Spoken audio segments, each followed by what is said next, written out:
the name of the values that keep you alive. Do not let your vision of man be distorted by the ugly, the cowardly, the mindless, and those who have never achieved his title. Do not lose your knowledge that man's proper estate is an upright posture, an intransigent mind, and a step that travels on limited roads.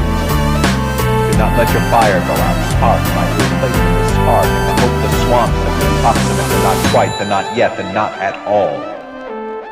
The world you desired can be won. It exists. It is real. It is possible. It's yours.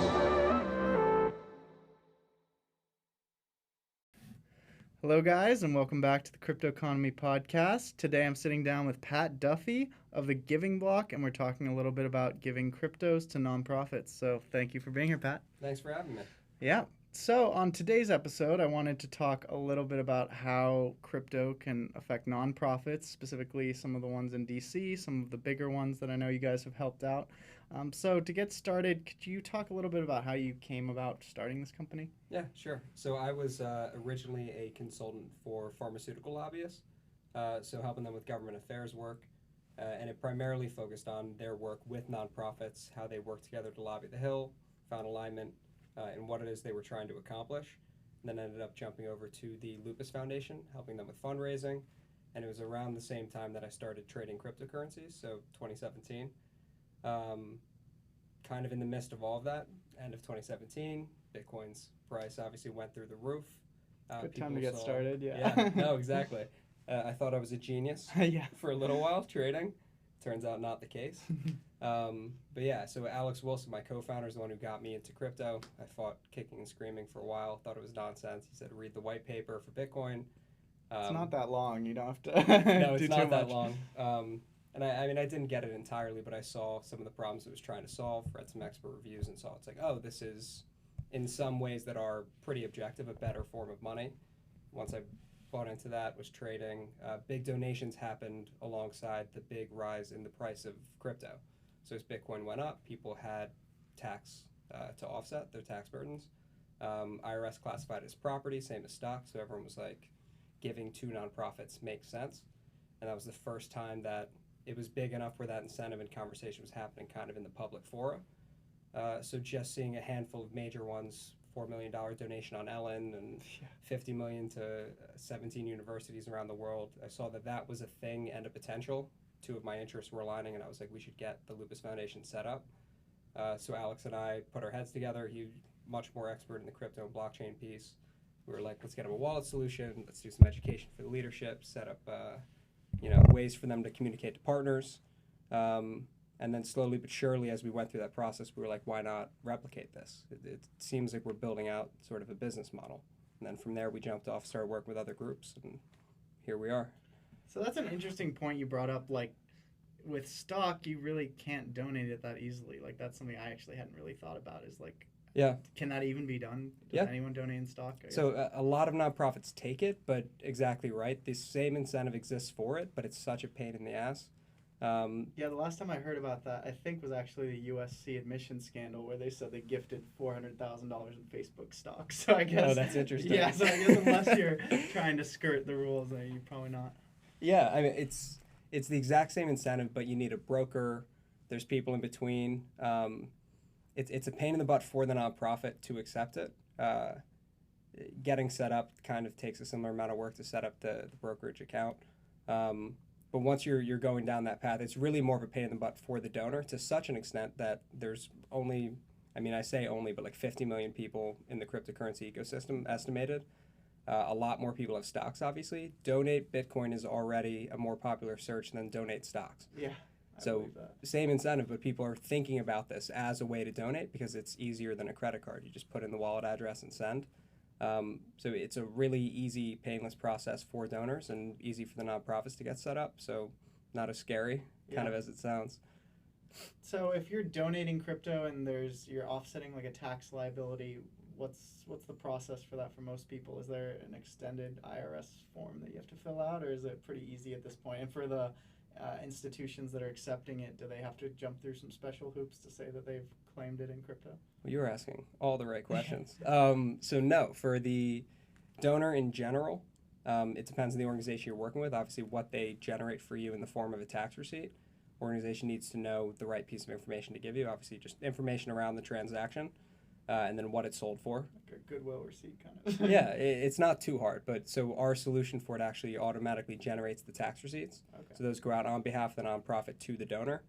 And then in terms of what it takes for a nonprofit to take crypto, one, you're not investing in crypto. It's like a big clarifying point we make for nonprofits. Yeah. Same thing as if you take Amazon stock, you're not buying into Amazon. Someone else bought into Amazon and now they have a tax burden to offset. So the same thing exists with crypto. So you're pretty much setting up an exchange account similar to what you would set up Charles Schwab, Fidelity. You just open an exchange account for cryptocurrencies, which are regulated in much the same ways as banks and other financial institutions, subject to a lot of the same regulations. So you go through a similar compliance process, your EIN, information about your org, and once you're set up on that back end where you can take crypto, what we do is we automatically convert it for almost every nonprofit. Some hold, but it's rare. So pretty much you're just opening an account similar to other financial accounts, and then we take the API keys, and so every time crypto hits that account, it's converted to cash. By the time you log in, you just have cash in a FDIC-insured bank account.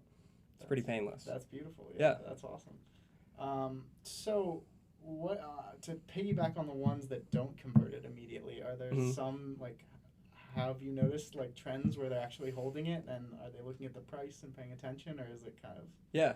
So the trend is going down in terms of nonprofits holding on to it, and that's a result of That makes sense. most nonprofits, the larger ones anyway, are going into it. They're risk averse. Yeah.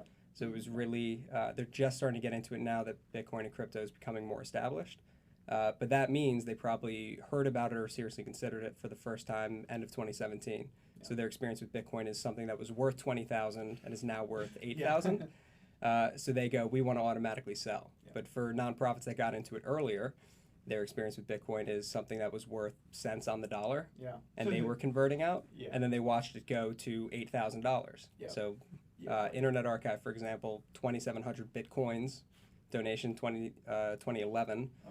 Sold it to an employee for $5,400. Smart employee. Yeah, $2 each, and then the employee sold that for millions of dollars. So they hold, tooth and nail onto every piece of crypto that comes in because they've seen it rise exponentially. So yeah, it's really your own experience.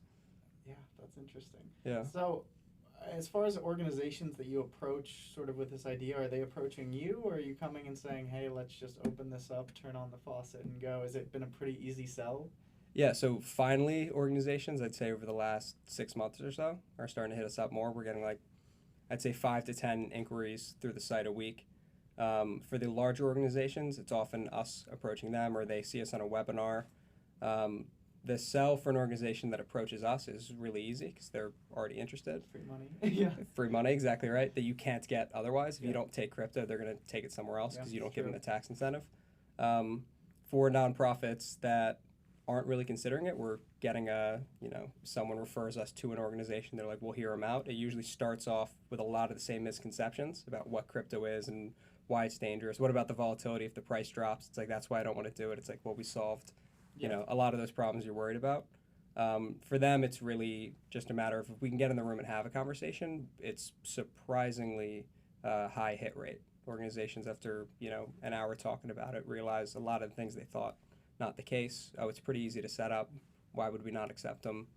Pretty point blank. Yeah. So have there been any organizations you've turned down? Oh, yeah. Really? Absolutely. So one big consideration is, depending on the country they're in, if they have a fiat off-ramp, which pretty much means if you receive cryptocurrency directly, can you automatically convert it for cash? Or do you have to just leave it in crypto because there's no way to exchange out of it? So for them, we're not going to, get them set up the whole way through and then have them just hold on to the crypto if they don't want to do that. And then another piece is some organizations are really, really small, and it just doesn't make sense for you to work with a firm on it. If you're really curious about it, but you've got a tiny budget, you should try to figure it out on your own if you really have the time and energy.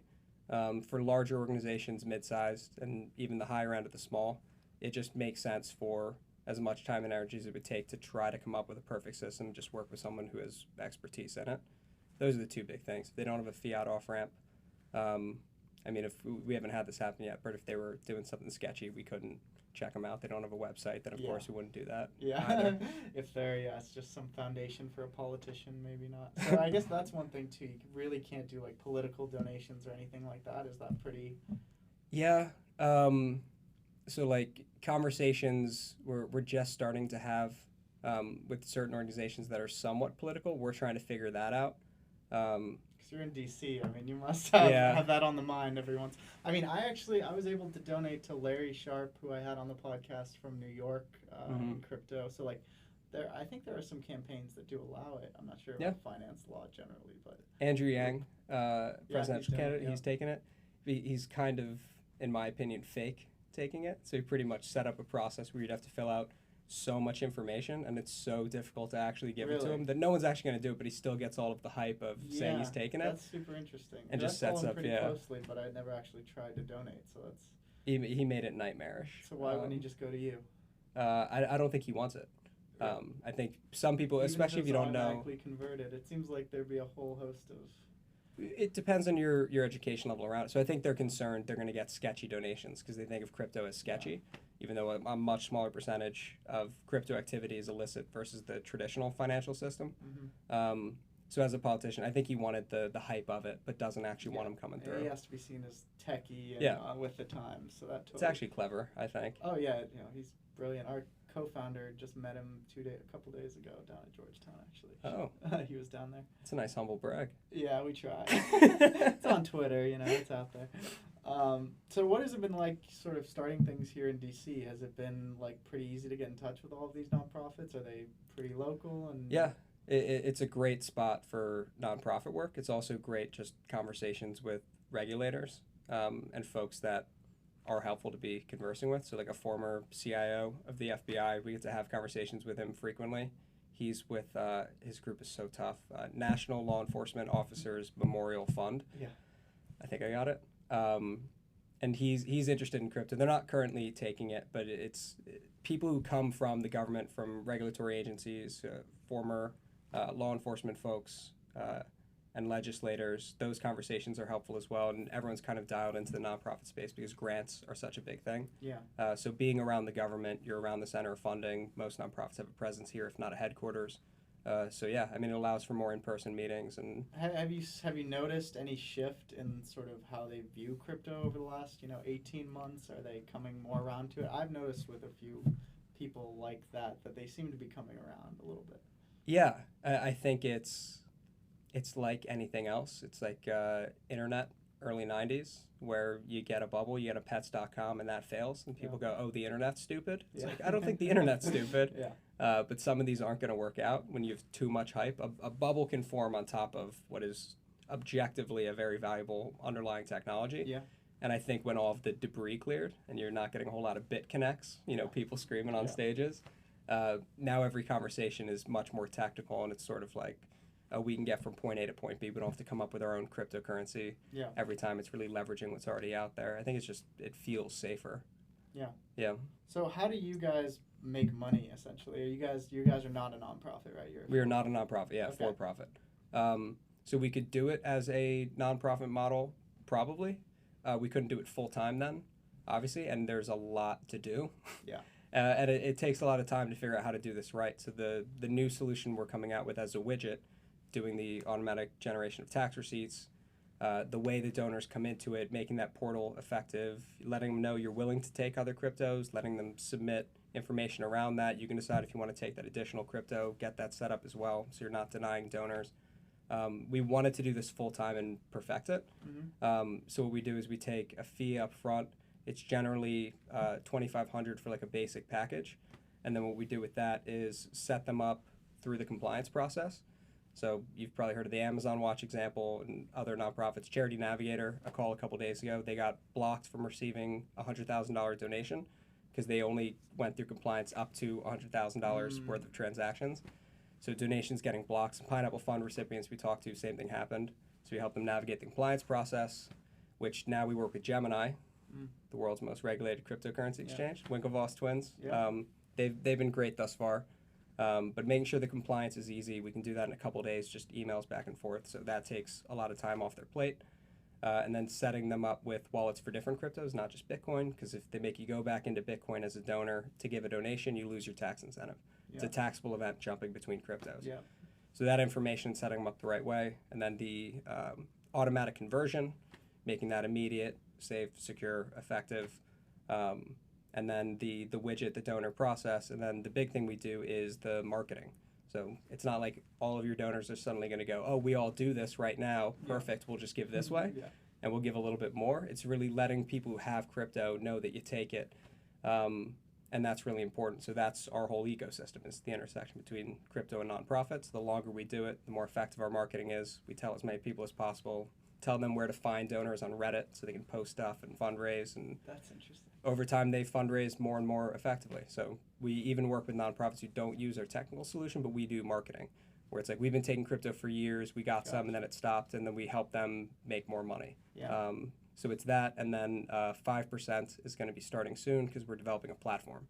So all the nonprofits will be able to fundraise directly from our site, in addition to having it on their site.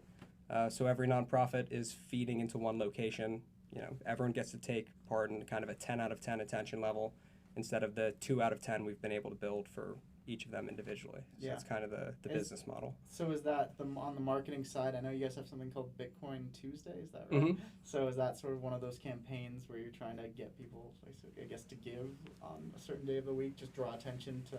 Yeah. So that's Bitcoin Tuesday is the first example of us bringing all of the nonprofits together for a collective campaign.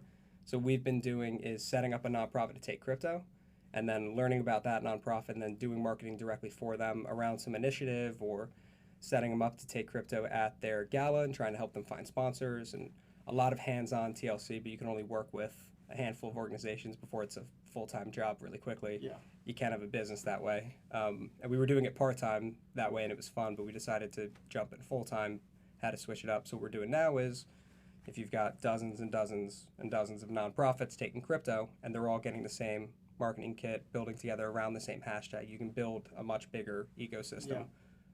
So we're doing a Bitcoin and other cryptocurrency version of Giving Tuesday. It's not just about Bitcoin.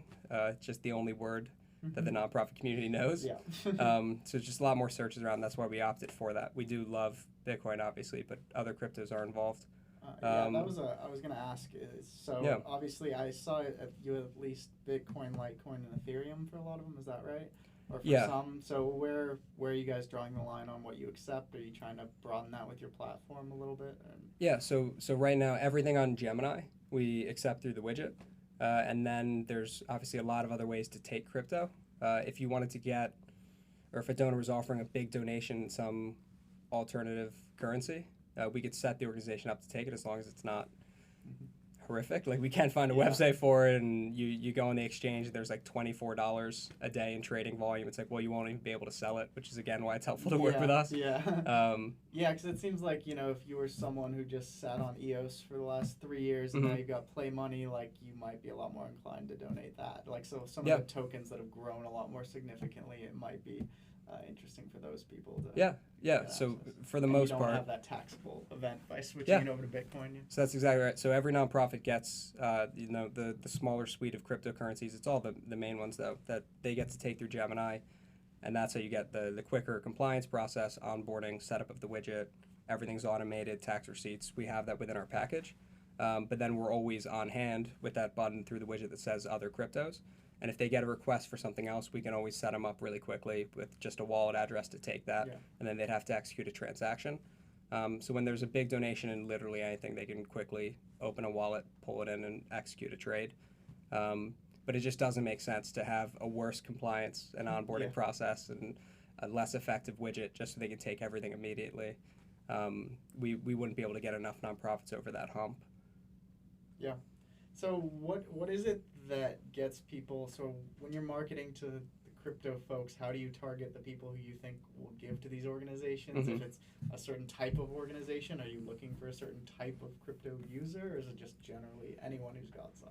Yeah, it's what's interesting about it is a huge part of why people give crypto is just because the nonprofit's taking crypto. They can, Like, that's, and it's not just because they can. They're also just excited and being use like, oh, they're case. on our team. Like Yeah. when a big nonprofit starts taking crypto, that's validating. Yeah. It legitimizes what you're doing. No one can still, for the most part, sit around the dinner table Yeah, it's worthless. with their completely. extended Yeah. family and be like, oh, I work in crypto full time. Like I know as a Yeah. individual experience that I can't bring it up because everyone's Yeah. like, this sketchball, He'll used be to on the work at a streets in nonprofit. few years. Exactly right. So just that effect of, so for like the Lupus Foundation, for example, all they did was accept crypto. They don't have a blockchain pilot. They're not like the Human Rights Foundation where they're talking about Venezuela and microeconomies bubbling up using cryptocurrencies because of hyperinflation. They don't really have a marketing toolkit at their disposal to use to target donors in the crypto space based on their own value system. But just by saying we're taking crypto, we think the stuff's awesome. We're behind it. We think it's cool. Like that makes you a part of the team, and you can fundraise effectively, even when the mission isn't perfectly aligned. But when it does, you can obviously go further. Yeah. Yeah. So, are you thinking about any future integrations with different exchanges or different crypto partners, or are you guys pretty locked in on the way you've got it going? Is there anyone you're keeping an eye on where you're like, this is exciting, maybe we can work with them? Or Yeah. So from like a corporate social responsibility angle, we think every exchange should be working with nonprofits. Binance obviously does their own thing, but there's a huge opportunity as a crypto exchange to get a giant traditional audience. These nonprofits have millions and millions of followers all across social. When they're tweeting the stuff out or joining a campaign, there's a huge marketing opportunity. And you're moving that to a nonprofit, so it's tax deductible, obviously, if you're doing a sponsorship or whatever else it is. But we have a bunch of other crypto partners. So we work with Maker because they have a stable coin. Transparency initiatives are enabled by that, so nonprofits can move crypto around without the value changing. interesting. So And they the, can the show, yeah. nonprofits are using the stable coin to Mhm. pass along to each other. Okay. So some are exploring that, some are implementing it, and then the other big one that we work with a ton, and they're going to be a huge piece of Bitcoin Tuesday is Brave. So Yeah. the Brave browser. I was wearing the sweatshirt they gave us from our AMA earlier That's today. What they do is we partnered on creating the Brave Ad Grants program, which is the equivalent of Google Ad Grants. Yeah. They just get free ads for nonprofits. What's cool about it with Brave is there's obviously a ton of crypto blockchain people using that specific browser. Yeah. They have millions of users. I think it's over 7 million users already. So you can then use, in effect, targeted ads even without targeting because everyone likes general blockchain audience and is crypto. known, yeah. So we do ads with them, and then on Giving Tuesday, they're going to do some sort of kind of a takeover where all of the ads running all around the world are going to be blasting out for people to donate cryptocurrencies. So for giving on through Brave, is that an opt-in choice for the user, or is that like a percentage of every transaction is being sent off, or is it just For BAT, like for Brave tipping through the browser? Yeah. What happens is, so you get BAT if you're watching ads Yeah. and you're letting Brave use your data. And then if you want to tip somebody directly through the browser, they need to be... so you're a tipping option. You allow them to become a tipping option Mhm. through Brave. Oh, gotcha. Yeah, so gotcha. you can give it directly through the browser if someone's a creator. And they get cleared as a creator on Brave. But you can also, there are exchanges that have Brave, so you could give it directly through that, depending on what wallet solution people use. But all the nonprofits we work with, we're getting them on board as creators so they can just receive tips directly through the browser. No, that makes total sense, and that's Yeah. awesome because I love the Brave business model because you're getting something for nothing, and people are a lot more willing to give something that they got from nothing. You know. Oh, I only use Brave. Yeah. I mean, it's the only browser I've used now for like over a year. I've been using it for about that time too. I've been waiting for them to turn on the ads a little more aggressively, but so you can get more BAT. Yeah, I'm like, come on, guys, let's speed this up. I mean, for the first like 6 months, nothing happened, and I was just waiting, you know. But it's exciting that they're finally getting this stuff off the ground because They're cranking, yeah. And so, what has been your experience working with them? Has it been pretty? They're fantastic. So we work with a guy, Luke Malks, who's the man on all fronts. He loves just collaborations with nonprofits in general, and he just makes things happen. So he's got a personal connection to Leukemia Lymphoma Society, and he's got his own thing going via Brave with them. But he's brought us a lot of nonprofits through contacts that he's made, and he's really quick to kind of set them up with, the ad grants program came together really quickly because of him, and he's really quick to approve the ads, get them running. He's our main point of contact, but everyone we've talked to at Brave has been fantastic. and they see the value of working with nonprofits. As Yeah. long as the leadership's on board with that, that makes our life really easy. Yeah. No, I think in crypto it seems like for as libertarian as the community seems to be, they're very generous with things like donating their time, effort, energy, everything. Yeah. It seems like it's a pretty egalitarian society generally. There's pros and cons to that. Yeah. So yes, absolutely, everything should be decentralized, and a lot of volunteerism and donations. A bad part of it for us earlier on, it went away pretty quickly, but early conversations were like, why would you make a business out of this? Like, shouldn't nonprofits just get set up for free? And it's like, well, not everyone knows how everything works all the time. And if we can just get a ton of nonprofits set up, if I can do that as a full-time job at a price point that makes sense for nonprofits and it's not like a crazy cost burden, I would like to be doing that and bring. And they're not going to do the legwork. That's what they're not gonna otherwise. So you can bring hundreds more nonprofits online, and then more and more major ones as the adoption keeps happening, company keeps growing. We think it's good, but I'm sure now that we're going to switch to taking fees through the platform, people are going to freak out over that. It's like, well, that's so we can full-time market the nonprofits and help them get donations. And so you're opening up new revenue channels they didn't have before. So, I mean, at the yeah, end of the day, I'm sure you're adding a ton to their bottom line they never would have seen. So we would not have clients if we didn't. Yeah. So that's the idea. You're not supposed to make money apparently helping people. You should either help people and not make money, or do something horrific and get rich. Yeah. Which I think is a ridiculous perspective on how to live your life. No. Yeah, you can do both. I think you should. You should solve problems. So what other companies that are solving problems are you really interested in? It's an interesting question. A lot of we just live and breathe at the intersection of kind of blockchain and social impact. We're interested to see where Blockchain for Social Impact Coalition out of Consensus goes. They kind of bubbled up in 2018, went away for a little bit. Their conference this year was fantastic. They're starting to do more and more. Mercy Corps is doing a lot more. They've got a guy, I always say his last name wrong, it's either Rick Shreves or Rick Shreves, but he's the man, and he's been writing white papers for years, and they implemented a blockchain pilot, and I'm sure I'm going to butcher this, sorry Rick, but it's something to the effect of tracking coffee beans coming out of South America all the way to the end consumer. They can see every checkpoint through it. You can see it's as fresh as they claim it is. You can see it wasn't processed somewhere or using a chemical that it shouldn't. And then when you scan the QR code as the end consumer, you can tip the farmer directly who's growing your food anywhere in the world. Stuff like that. Code to Inspire is doing amazing work pretty much. There's a New York Times article, I think it was, on why Afghanistan is the worst place in the world to be a woman.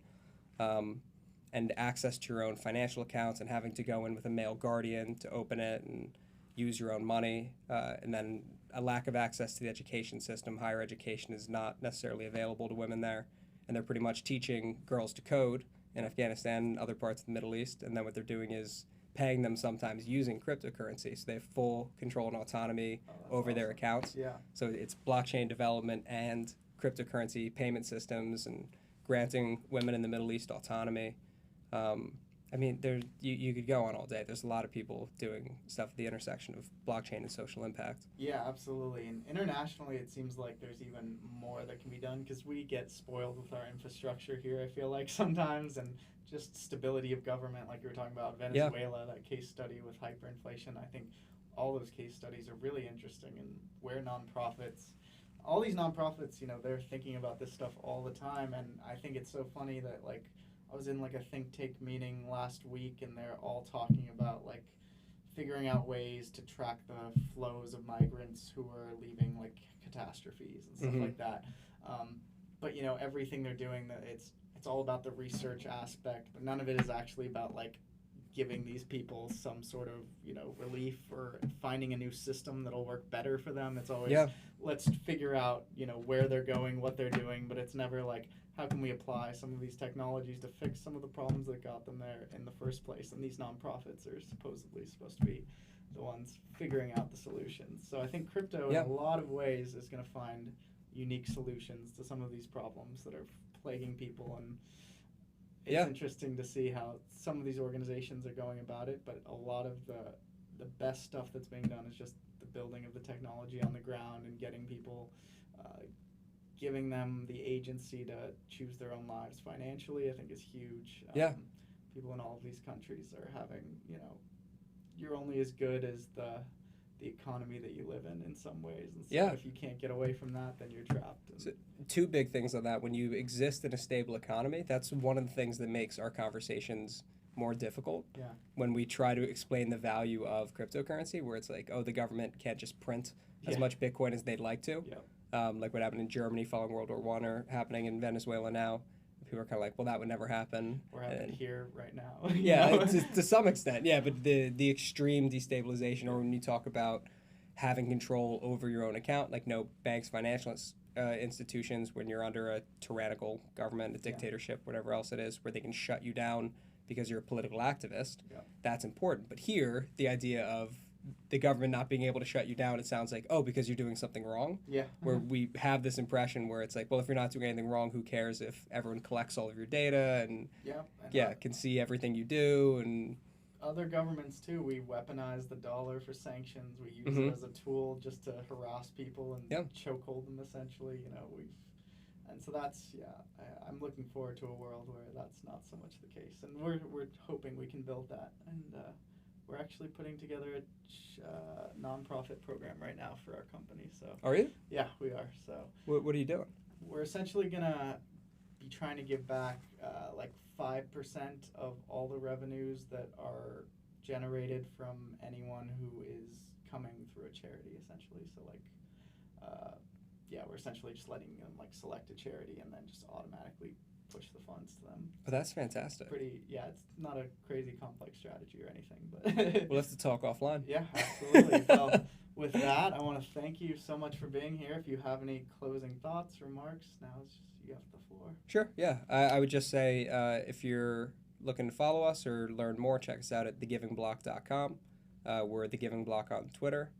Myself, this is Pat Duffy on Twitter. You can also follow Alex Wilson TGB. And then Bitcoin Tuesday is coming up. Check it out. We have celebrity partners we'll be announcing in the not too distant future. Blockchain and crypto partners and sponsors. We're still looking for sponsors, of course. Those sponsors can sponsor cryptocurrency matches using their own crypto if they have one. Or you can put it up with cash, whatever's more convenient. And then marketing partners, media partners, help us spread the word. Make it a cover page, a banner, profile picture, share the hashtag. We'll be pumping more out there, but I guess thanks for listening. That was great. Awesome. Well, thank you guys for listening, and we'll be back soon with more. Thank you.